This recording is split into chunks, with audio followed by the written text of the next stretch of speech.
ನಮಸ್ಕಾರ ಫ್ರೆಂಡ್ಸ್, ನಾನು ನಿಮ್ಮ ಪಾರ್ವತಿ ಮಾತಾಡ್ತಾ ಇರೋದು. ನಿಜವಾಗ್ಲೂ ಇದು ಅರೇಂಜ್ಮೆಂಟ್ಸ್ ಎಲ್ಲ ಮಾಡೋದಿದೆಯಲ್ಲ, ಈ ಮದುವೆ ಫಂಕ್ಷನ್ದು ತುಂಬ ಅಂದರೆ ತುಂಬ ಕಷ್ಟ ಇದೆ ಈ ಆ್ಯಪಲ್ಲಿ ಮಾಡೋದು. ಏನಾನ ಜಾಸ್ತಿ ಇಮೇಜಸ್ ಬಿಟ್ಟರೆ ಅಥವಾ ಇದಕ್ಕೆ ಏನಾದರೂ ಬೇಕಾಗಿರುತ್ತಲ್ಲ, ತಾಂಬೂಲ ಅಥವಾ ಹಣ್ಣು ಹೂವು ಆ ಥರದ್ದು, ಮತ್ತು ಏನಾದರೂ ಇಮೇಜಸ್ ಸ್ಯಾರೀಸ್ದು, ಶರ್ಟು ಪಂಜೆ ಇವೆಲ್ಲ ಹಾಕಕ್ಕೆ ಹೋದರೆ ಈ ಆ್ಯಪೆಲ್ಲ ಫುಲ್ ಕ್ಲೋಸ್ ಆಗಿಬಿಡೋದು ಅಥವಾ ವರ್ಕ್ ಆಗ್ತಾ ಇಲ್ಲ ಅಂತ ತೋರಿಸೋದು, ಹಂಗೆಲ್ಲ ಆಗುತ್ತೆ. ತುಂಬ ಕಷ್ಟ ಆಗ್ತಾಯಿದೆ ಎಡಿಟಿಂಗು. ಆದಷ್ಟು ಸಿಂಪಲ್ಲಾಗಿ ನಂಗೆ ತಿಳಿದ ಮಟ್ಟಿಗೆ ಮಾಡ್ತಾಯಿದ್ದೀನಿ. ದಯವಿಟ್ಟು ಎಲ್ಲರೂ ವೀಡಿಯೋನ ಕೊನೆ ತನಕ ನೋಡಿ, ಹಾಗೆ ಲೈಕ್ ಮಾಡೋದನ್ನ ಮರಿಬೇಡಿ, ಹೈ ಪಾಯಿಂಟ್ಸ್ ಕೊಡಿ ಅಂತ ಕೇಳ್ಕೊತಿದ್ದೀನಿ. ಸ್ನೇಹಿತರೆ, ಇಲ್ಲಿ ನಾನು ಡೈರೆಕ್ಟ್ ಮದುವೆ ಆದಮೇಲೆದು ತೋರಿಸ್ತಾ ಇದ್ದೀನಿ. ಜಸ್ಟ್ ನಿಮಗೊಂದು ಇಮ್ಯಾಜಿನೇಷನ್ ಬರಲಿ ಅಂತ ಈ ಪಿಕ್ಚರ್ ಆ್ಯಡ್ ಮಾಡಿದ್ದೀನಿ.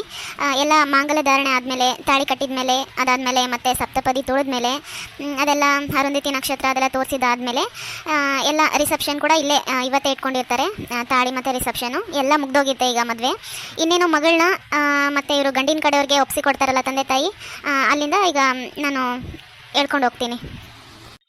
ನಮಗಿರೋದು ಒಬ್ಬಳು ಮಗಳು, ಅದಕ್ಕೆ ತುಂಬ ಮುದ್ದಾಗಿ ಬೆಳೆಸ್ಬಿಟ್ಟಿದ್ದೀವಿ.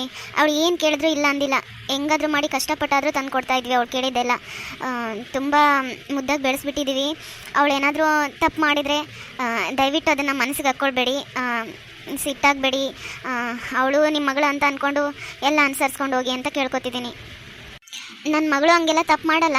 ಒಂದು ವೇಳೆ ಏನೋ ಗೊತ್ತಿದ್ದು ಗೊತ್ತಿಲ್ಲದೇನೋ ಏನಾದರೂ ಸಣ್ಣ ತಪ್ಪುಗಳು ಮಾಡಿದ್ರೆ ದಯವಿಟ್ಟು ಅದನ್ನು ಮನಸ್ಸಿಗೆ ಹಾಕ್ಕೊಳ್ದೆ ಎಲ್ಲರೂ ಒಟ್ಟಾಗಿ ಚೆನ್ನಾಗಿರಿ ಅಂತ ಕೇಳ್ಕೊತಿದ್ದೀನಿ. ಚೆನ್ನಾಗಿ ನೋಡ್ಕೊಳ್ಳಿ ನಮ್ಮ ಮಗಳನ್ನ. ಅಯ್ಯೋ ಅದಕ್ಕೆ ನೀವು ಅಷ್ಟು ಬೇಜಾರಾಗೋದು ಅಥವಾ ಭಯ ಇಟ್ಕೊಳ್ಳೋದು ಅದೇ ಏನೋ ಅವಶ್ಯಕತೆ ಇಲ್ಲ. ನಾವು ನಿಮ್ಮ ಮಗಳನ್ನ ಚೆನ್ನಾಗಿ ನೋಡ್ಕೊತೀವಿ. ಎಷ್ಟೇ ಆಗಲಿ ಹೆಣ್ಣೆತ್ತಿರೋರಲ್ವಾ, ಭಯ ಇದ್ದೇ ಇರುತ್ತೆ. ಇಷ್ಟು ದಿನ ನಮ್ಮ ಜೊತೆ ಇದ್ದು ಆಡಿ ಬೆಳೆದು ಖುಷಿಯಾಗಿ ನಕ್ಕೊಂತ ಆಡ್ಕೊತ ನಮ್ಮ ಮನೇಲೇ ಇದ್ಲಲ್ಲ, ಈಗ ನಮ್ಮ ಮನೆ ಬಿಟ್ಟು ಹೋಗ್ತಾ ಇದ್ದಾಳಂದರೆ ನಮಗೂ ದುಃಖ ಭಯ ಅನ್ನೋದು ಇದ್ದೇ ಇರುತ್ತಲ್ಲ. ಭಯ ಇಲ್ದಂಗೆ ಹೆಂಗಿರೋಕ್ಕಾಗುತ್ತೆ? ನೀವು ಹೇಳೋದು ಕರೆಕ್ಟ್ ಆಯ್ತಿಗಮ್ಮ. ಆದರೂ ನಾನು ನಿಮಗೆ ಭರವಸೆ ಕೊಡ್ತಾ ಇದ್ದೀನಿ. ನನಗೆ ಇಲ್ಲಿವರೆಗೂ 2 ಹೆಣ್ಮಕ್ಳು ಅಂತ ಅಂದ್ಕೊಂಡಿದ್ದೆ. ಇನ್ಮೇಲಿಂದ ಪ್ರಿಯಾಂಕನ ಸೇರಿಸಿ ನನಗೂ 3 ಹೆಣ್ಮಕ್ಳು ಅಂತ ಅನ್ಕೋತೀನಿ. ನಿಮ್ಮ ಮಗಳನ್ನ ಅಷ್ಟು ಚೆನ್ನಾಗಿ ನೋಡ್ಕೋತೀವಿ, ನೀವೇನೋ ತಲೆ ಕೆಡಿಸ್ಕೋಬೇಡಿ. ಅಲ್ಲ, ದೊಡ್ಡ ಸೊಸೆ ಪಾರ್ವತಿ ಇದ್ದಾಳಲ್ಲ, ಹುಡುಗಿನ ಮರ್ತು ಬಿಟ್ರಿ ಅಂತ ಕಾಣಿಸುತ್ತೆ.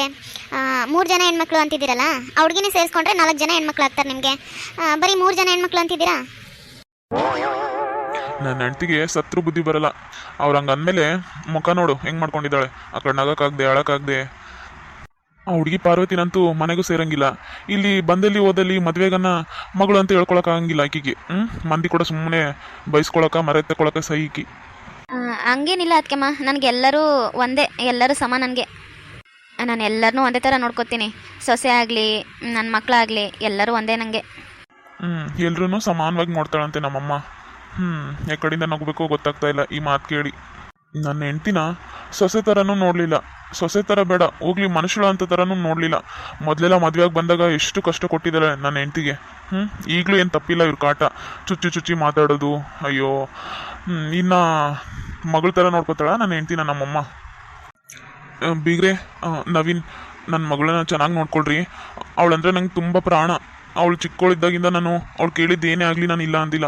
ಅವಳಿಗೋಸ್ಕರನೇ ನನ್ನ ಜೀವನನೇ ಮುಡುಪಾಗಿಟ್ಬಿಟ್ಟಿದ್ದೀನಿ. ದಯವಿಟ್ಟು ಅವಳಿಗೆ ಯಾರೂ ನೋವು ಮಾಡಬೇಡಿ.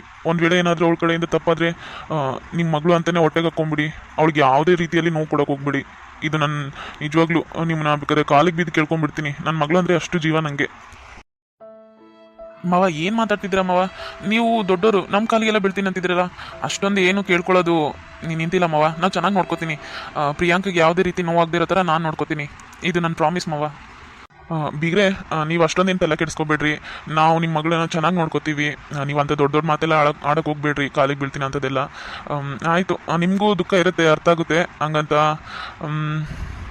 ಏನು ಮಾಡೋಕ್ಕಾಗಲ್ಲ. ಕೊಟ್ಟೆಣ್ಣು ಕುಲಕ್ಕೆ ಹೊರಗಂತಾರಲ್ಲ, ಮದುವೆ ಆದಮೇಲೆ ಹೋಗಲೇಬೇಕು ಗಂಡನ ಮನೆಗೆ. ಹೆಣ್ಮಕ್ಳು ಎಷ್ಟು ದಿನ ತವ್ರ ಮನೇಲಿದ್ರು ಅದು ಇದ್ದಂಗೆ ಅನ್ಸೋದಿಲ್ಲ ರೀ. ಆ ದಿನಗಳು ಹೋಗೋದೇ ಗೊತ್ತಾಗಲ್ಲ. ಹೆಣ್ಮಕ್ಳು ಒಂಥರ ಬಾಳ ಗಿಡ ಇದ್ದಂಗೆ, ಅದು ಕೈಗೆ ಬರೋದೇ ಗೊತ್ತಾಗಲ್ಲ, ಬೆಳೆಯೋದು ಗೊತ್ತಾಗಲ್ಲ. ನಮಗಂತೂ ತುಂಬ ಬೇಜಾರಾಗ್ತಾ ಇದೆ. ನಮಗಿದ್ದಿದ್ದು ಒಬ್ಬಳೇ ಮಗಳು, ಮಕ್ಕಳು ಇಲ್ಲ ಇನ್ನು. ಅವಳ ಬಿಟ್ಟಿರ್ಬೇಕಂದ್ರೆ ಸಂಕಟ ಆಗ್ತಾ ಇದೆ. ಏನು ಮಾಡೋದು?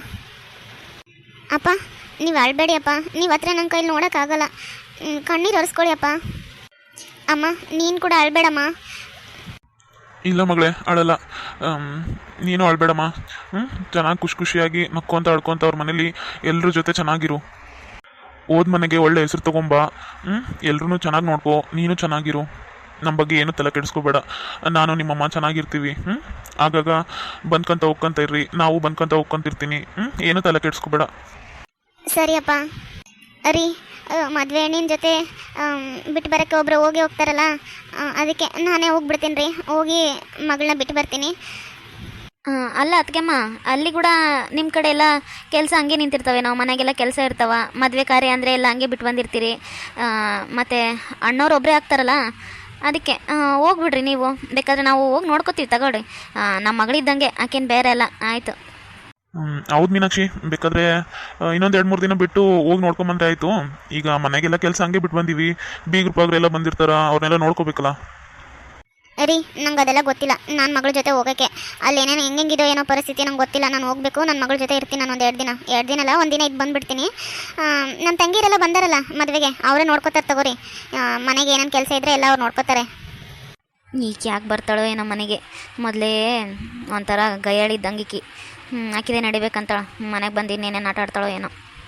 ಶಾಪಿಂಗ್ ಹೋದಾಗೆ ನೋಡ್ಕೊಂಬಿಟ್ಟಿವಿ ಈಕೆ ಎಷ್ಟು ಜೋರ ಇದ್ದಾಳಂತ. ಈಗ ಬಂದರೆ ಹೆಂಗಿರ್ತಾಳೋ ಏನೋ ಮನೆಗೆ. ಹೆಂಗನ ಮಾಡಿ ಹೋಗಂತಂದೆ. ಕೆಲಸ ಇರ್ತಾವೆ ಹೋಗ್ರಿ ಅಂದರೆ ಕೇಳೋವಳು. ಬರಲೇಬೇಕಂತ ನಿಂತುಬಿಟ್ಟಾಳ. ಇನ್ನೇನು ಮಾಡೋಕ್ಕಾಗತ್ತೆ, ಬೇಡ ಅನ್ನೋಕ್ಕಾಗಲ್ಲ. ಹೌದಪ್ಪ, ಅಮ್ಮ ನನ್ನ ಜೊತೆ ಬರಲಿ. ನನಗೂ ಇದೇ ಫಸ್ಟ್ ಟೈಮ್ ಅಲ್ಲ ಹೋಗ್ತಾ ಇರೋದು ಅವ್ರ ಮನೆಗೆ. ನನಗೂ ಒಂಥರ ಹೆದರಿಕೆ ಇದೆ ಅಪ್ಪ.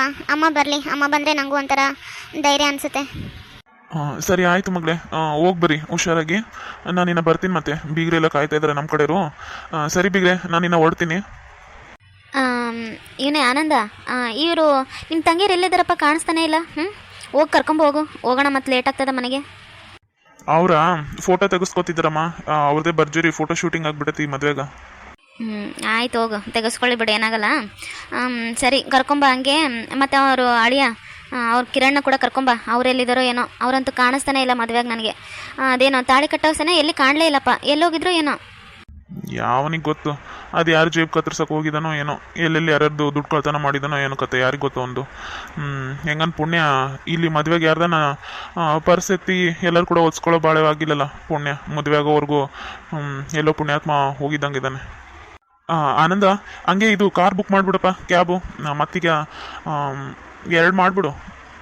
ಎಲ್ಲ ಇನ್ನು ನಿಮ್ಮ ತಂಗಿರು, ಅಳಿಯ ಮತ್ತು ಅವ್ರು ಬೀಗ್ರು ಇದ್ದಾರಲ್ಲ, ಕಿರಣ್ ಅವ್ರ ಅಪ್ಪ ಅಮ್ಮ, ಅವರು, ನಾವು ಎಲ್ಲರಿಗೂ ಆಗಲ್ಲ ಒಂದು ಕಾರು. 2 cab book ಮಾಡಿಬಿಡು.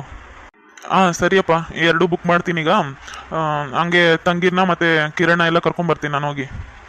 ಪಾರ್ವತಿ, ಏನು ನೋಡ್ಕೊಂಡು ನಿಂತ್ಬಿಟ್ಟಿಯಲ್ಲ, ಹೋಗು. ಅಲ್ಲೆಲ್ಲ ರೂಮ್ನಾಗ ಲಗೇಜು ಅವೆಲ್ಲ ಹಂಗೆ ಬಿಟ್ಟು ಬಂದೀವಲ್ಲ, ಹೋಗಿ ರೆಡಿಯಾಗಿದ್ವೆಲ್ಲ, ಹೋಗು. ಅವೆಲ್ಲ ಎತ್ತಿಟ್ಟು ಎಲ್ಲ ಲಗೇಜ್ ಎಲ್ಲ ಪ್ಯಾಕ್ ಮಾಡು. ಇನ್ನೇನು ಕಾರ್ ಬಂದಮೇಲೆ ಮತ್ತೆಲ್ಲ ತೊಗೊಂಡು ಹೋಗಿ ಬರ್ತತೆ. ಬರೀ ನಿಂತ್ಕೊಂಡ್ಬಿಡ್ತಾಳ, ಕೆಲಸದ್ದು ಏನಂತ ತಲೆಗೆ ಇರಂಗಿಲ್ಲ. ಈ ಅನ್ಪೂರ್ಣಮ್ಮನ ನೋಡಿದ್ರೆ ನಂಗೆ ಯಾವುದೋ ಒಂದು ಗಾದೆ ಮಾತು ನೆನಪಾಗುತ್ತೆ. ಅದೇನೋ, ಸೊಸೆ ಎಷ್ಟು ಕೆಲಸ ಮಾಡಿದ್ರು ಅತ್ತೆಯರಿಗೆ ಸಮಾಧಾನ ಆಗಲ್ಲಂತೆ.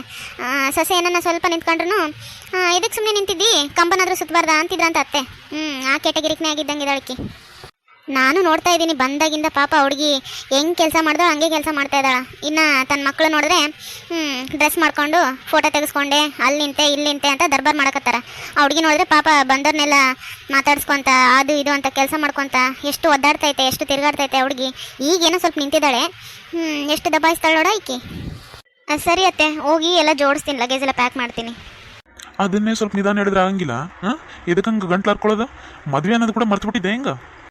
ಇವ್ರದ್ದೊಂದು ಏನು ಸೊಸೆ ನನ್ನಂಗಿಲ್ಲ, ಹಂಗೆ ಬಂದ್ಬಿಡ್ತಾರೆ ಆರ್ಡ್ರಕ್ಕಂತ. ಪ್ರಿಯಾಂಕಾ, ಭಯ ಆಗ್ತಾ ಇದೆಯಾ? ಏನೋ ತಲೆ ಕೆಡಿಸ್ಕೋಬೇಡ. ನೀನು ನಮ್ಮ ಮನೆಗೆ ಬಂದಮೇಲೆ ನಾನು ನಿನ್ನ ಚೆನ್ನಾಗಿ ನೋಡ್ಕೋತೀನಿ. ಭಯ ಅಂತ ಅಲ್ಲ ನವೀನ್, ಏನೋ ಒಂಥರ ಕಳವಳ, ಒಂಥರ ನರ್ವಸ್ ಫೀಲ್ ಆಗ್ತಾ ಇದ್ದೀನಿ. ಅದು ಯಾಕಂತ ಗೊತ್ತಾಗ್ತಾ ಇಲ್ಲ. ಏನೋ ತುಂಬ ಬೇಜಾರು, ಅಳುನೇ ಬರ್ತಾ ಇದೆ ನನಗೆ. ಅಳು ಕಂಟ್ರೋಲೇ ಆಗ್ತಾ ಇಲ್ಲ. ಅಪ್ಪ ಅಮ್ಮನ ಬಿಟ್ಟು ಬರಬೇಕಲ್ಲ, ಅದೇ ನೋವು. ನಾನು ಒಂದು ದಿನವೂ ಅಪ್ಪ ಅಮ್ಮನ ಬಿಟ್ಟಿರಲಿಲ್ಲ. ಅವರು ಅಷ್ಟೇ, ನನ್ನ ಬಿಟ್ಟು ಎಲ್ಲಿಗೂ ಹೋಗ್ತಾ ಇರಲಿಲ್ಲ. ಈಗ ನನ್ನ ಮನೆಯೇ ಬಿಟ್ಟು ನಿಮ್ಮ ಮನೆಗೆ ಬರ್ತಾ ಇದ್ದೀನಲ್ಲ, ಅದೇ ನನಗೇನೋ ಒಂಥರ ಕಳ್ಕೊಂಡಿರೋ ಫೀಲು. ನಿನ್ನ ನೋವು ಅರ್ಥ ಆಗ್ತಾ ಇದೆ ಪ್ರಿಯಾಂಕಾ, ನೀನೇನು ತಲೆ ಕೆಡಿಸ್ಕೋಬೇಡ. ಸ್ವಲ್ಪ ದಿನ ಅಷ್ಟೇ, ಅಡ್ಜಸ್ಟ್ ಆಗೋವರೆಗೂ ಕಷ್ಟ ಆಗುತ್ತೆ. ಏನೂ ಮಾಡೋಕ್ಕಾಗಲ್ಲ. ಮತ್ತು ಹೆಣ್ಣು ಅಂದಮೇಲೆ ತನ್ನ ಮನೇನ, ತನ್ನ ತವ್ರ ಮನೇನ ಬಿಟ್ಟು ಗಂಡನ ಮನೆಗೆ ಬರಲೇಬೇಕಲ್ವಾ. ಹಂಗೆ ಅಡ್ಜಸ್ಟ್ ಆಗೋವರೆಗೂ ಕಷ್ಟ ಆಗುತ್ತೆ. ಇವೆಲ್ಲ ಇನ್ನೂ ಅದು ಇದು ಪೂಜೆ ಅಂತ ಇಟ್ಕೊಂಡಿದ್ದಾರಲ್ಲ ಮನೇಲಿ, ಅದೆಲ್ಲ ಮುಗಿದ್ಮೇಲೆ ಬೇಕಾದರೆ ನಿಮ್ಮ ಮನೆಗೆ ಒಂದು ಹೋಗಿ ಒಂದು 2 ದಿನ ಇದ್ದು ಬರೋಣ. ಅವರು ನಮ್ಮ ಮನೆಗೆ ಬಂದು ಒಂದು 2 ದಿನ ಇದ್ದು ಹೋಗ್ಲಿ. ನಿಂಗೆ ಎಲ್ಲ ಆರಾಮಾಗೋ ಥರನೇ ನಾನು ಮಾಡ್ತೀನಿ. ನಿಂಗೆ ಯಾವಾಗಲೂ ನಾನು ಸಪೋರ್ಟಿವ್ ಆಗಿರ್ತೀನಿ. ಏನು ತಲೆ ಕೆಡಿಸ್ಕೋಬೇಡ. Thank you Naveen.